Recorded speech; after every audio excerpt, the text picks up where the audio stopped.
sekolah, Ara tak menghiraukan Bagas. Padahal cowok itu beberapa kali mengajak Ara mengobrol, tapi respon Ara hanyalah ucapan singkat tak berselera. Sekarang jam istirahat, niat hati ingin menikmati bakso dengan tenang, tiba-tiba malah terdengar bisikan gosip yang tak benar adanya mengusik telinga Ara. Kata Cynthia, Ara punya sugar daddy. Benar, gak sih? Hah, serius? Pantas akhir-akhir ini dia sering diantar mobil mewah. Pasti dalamnya omom buncit yang udah ubanan. Hahaha, setuju. Aku mikirnya juga gitu. Cocok sama kelakuannya. Iya, kan? Iya banget. Kira-kira sehari berapa? Ya, modelan kayak gitu sih, kayaknya 500.000. Murah banget. Dua orang gadis itu langsung terkikik bersamaan. Tanpa mereka sadari, Ara mendengar semuanya. Meskipun mereka berbisik, tetap saja Ara dengar karena jarak duduk mereka lumayan dekat. Ara menggeram kesal mendengar itu. Kalau mau ngomongin orang, sini, langsung di depan. Seru Ara membuat semua orang melihat ke arahnya. Kedua gadis yang tadi berbisik-bisik langsung menoleh ke arah Ara. Kamu, ngomong sama kita? Tanya salah satu dari mereka. Dia menunjuk dirinya dan temannya bergantian. Namanya Putri dan Gatri. Ara melirik sinis. Terus, cuma kalian yang ngobrol kayak anjing gonggong. Mendengar ucapan Ara, tentu saja Gatri tak terima. Jaga bicara kamu, Ara. Sentak Gatri. Bahkan dia sudah berdiri, seolah siap melawan Ara. Gak introspeksi diri kamu. Yang harusnya jaga bicara itu kamu, Gatot. Aku bicara fakta, balas Gatri. Saking gak mau menerima fakta, kamu sampai ngata-ngatain kita, ya, Ra. Miris, timpal Putri. Lebih miris lagi lihat kalian yang minim akhlak. Balas Ara tak mau kalah. Adu mulut, Ara jagonya, ngaca, seru Gatri. Semuanya, dengerin, nih, si Ara ini, simpanan omong. Dia jual diri, seru Putri membuat keadaan semakin memanas. Bisikan-bisikan negatif mulai terdengar. Namun, Ara tak gentar. Mau aku sobek mulut kamu, hah? Sentak Ara, takut, ledek Putri dan Gatri. Ara menggerakkan giginya saking marahnya dia. Kesabarannya setipis tisu dibelah 5. Dan sekarang kesabaran Ara sudah habis. Dengan cepat Ara mengambil semangkuk bakso miliknya dan menyiramkannya ke arah dua manusia laknat itu. Pekik Gatri dan Putri. Beberapa siswi juga ikut berteriak karena kaget. Masih untung gak aku lempar sama mangkuknya, ucap Ara. Dia menatap tajam kedua gadis itu. Panas. Gatri dan Putri memekik keras. Mereka sudah seperti cacing kepanasan. Kuah baksonya masih panas sekali, dan bisa dipastikan kulit mereka akan melepuh. Terlebih wajah Gatri juga terkena kuahnya. Ada apa ini? Seruan seorang wanita parubaya membuat semuanya menoleh. Termasuk Ara. Dia sudah tahu apa yang akan terjadi selanjutnya. Arabella, pasti kamu lagi, kan? Ara memberitahu Gevan untuk tidak menjemput di depan gerbang sekolah.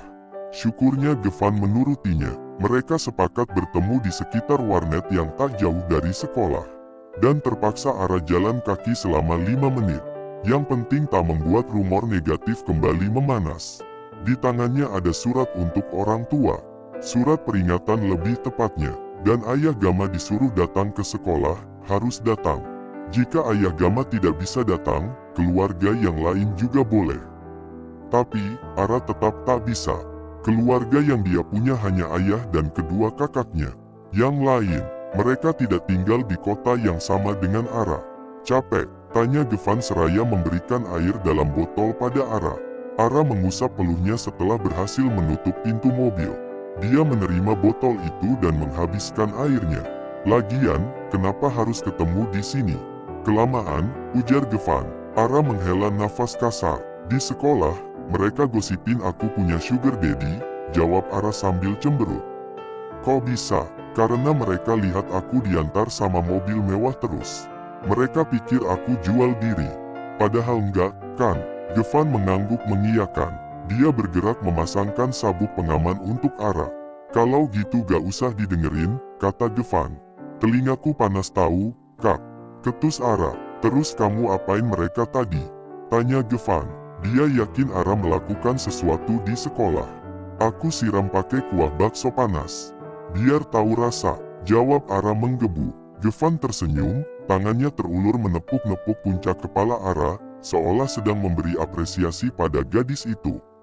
Lakukan apapun selagi itu demi melindungi harga diri kamu, ucap Gevan. Dia tidak akan melarang Ara melakukan hal kasar, karena Gevan tahu, kalau tidak diusik lebih dulu, Ara tidak akan bertindak jauh. Hati Ara sedikit lega mendengar penuturan Gevan. Namun, sedetik kemudian bibirnya cemberut. Tapi, dapat surat peringatan. Terus ayah disuruh datang ke sekolah. Ara menyerahkan surat yang tadi dia pegang pada Gevan. Gevan mengambilnya dan membukanya, lalu membacanya dengan seksama. Benar, itu surat peringatan. Entah keberapa kalinya Ara mendapatkan surat itu. Biar saya aja yang datang, putus Gevan. Hah, jangan, lah, seru Ara, nanti mereka makin curiga. Kamu tenang aja, gak usah ambil pusing, ucap Gevan. Terselip nada sombong di dalamnya. Bibir Ara mencebik. Pokoknya kalau mereka makin ngata-ngatain aku, Kak Gevan yang tanggung jawab. Tanpa membantah, Gevan mengangguk setuju. Lagi pula, ini masalah kecil untuknya. Datang ke sekolah Ara sebagai wali dan mengungkap semuanya. Gevan pun mulai menjalankan mobilnya. Karena ingin menghibur Ara, Gevan memutuskan mengajak gadis itu ke tempat favoritnya. Lokasi yang penuh jajanan di pinggir jalan. Ara senang bukan main. Bahkan saat mereka baru sampai Ara langsung keluar mendahului. Gevan keluar setelah memarkirkan mobil.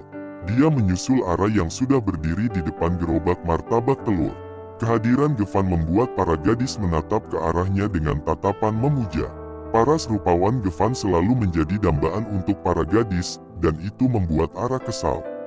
Gadis itu langsung merangkul lengan Gevan dengan posesif. Dia mendongak menatap Gevan dan berkata, "Sayang, kamu mau beli apa? Cilok, pentol bakar, batagor juga enak. Mau yang mana?" Gevan sempat terperangah melihat tingkah Ara. Dia belum sadar kalau Ara hanya pura-pura. "Terserah kamu aja," jawab Gevan pada akhirnya. Ara tersenyum manis. Dia mencolek dagu Gevan sampai membuat pria itu terkejut. "Pacar aku memang the best." Tanpa rasa bersalahnya Ara berucap seperti itu. Tak lupa dengan suara yang keras, Gevan meneguk ludahnya sambil menatap aneh tunangannya itu. Dia salah makan atau apa? Batin Gevan. Ara kembali menatap ke depan, melihat martabak miliknya sedang dibuat. Para gadis yang mendengar ucapan Ara pun menghela nafas berat. Padahal mereka berharap Ara adalah adik Gevan. "Jangan baper, aku cuma kesel lihat cewek-cewek natap Kak Gevan sampai ngiler," bisik Ara sambil berjinjit agar sampai di telinga Gevan. Sekarang Gevan paham dengan kelakuan Ara tadi.